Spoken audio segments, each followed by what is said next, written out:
नमस्कार शेतकरी बांधवांनो, बघू शकता आपण आपल्या मुगाच्या पिकासाठी आपण जे फवारणी काढली होती त्यामध्ये आपल्याला प्रचंड प्रमाणात बदल हे घडून आलेला आहे. मुगाला जे शेंगाचं प्रमाण आहे ते फुलांचं शेंगांमध्ये रूपांतर चांगल्या प्रकारे झालेलं आहे.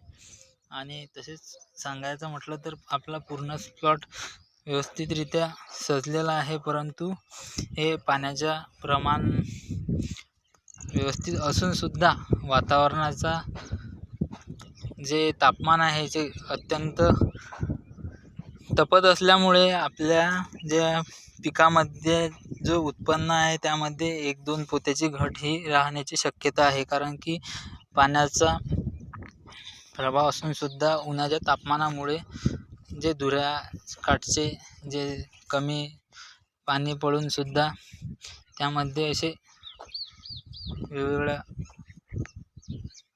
लवकर हुरपवून ते झाड लवकर वाढत आहे. म्हणजे त्या दाण्याची क्षमता न होताच झाड वाढत आहे. म्हणजे हे दुऱ्याकाठचे झालेलं आहे, पूर्ण नाही.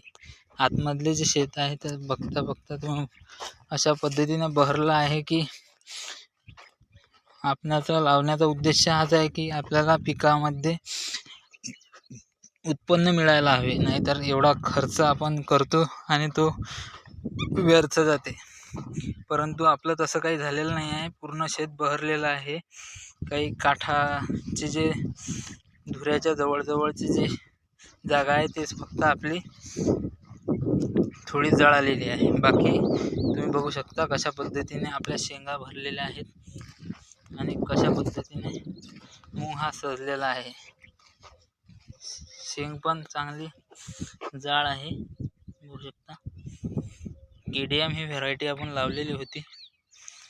यामध्ये आपण एक व्हिडिओमध्ये पूर्ण याचं कशा पद्धतीने याची बीज प्रक्रिया, नंतर उत्पादन वाढवण्यासाठी काय केलं जाईल अशा पद्धतीचे वेगवेगळे आपण व्हिडिओच्या माध्यमातून माहिती सांगणार आहे. कशा पद्धतीने बहर आलेला आहे बघू शकता तुम्ही.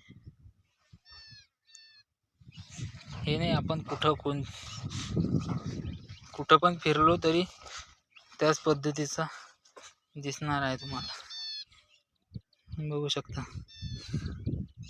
असा प्लॉट सजलेला आहे. कमी जास्त काही ना काही होणारच आहे पिकामध्ये. उन्हाचा प्रादुर्भाव असून सुद्धा तरी पण आपला मूग चांगल्या पद्धतीने बहरलेला आहे, बघू शकता.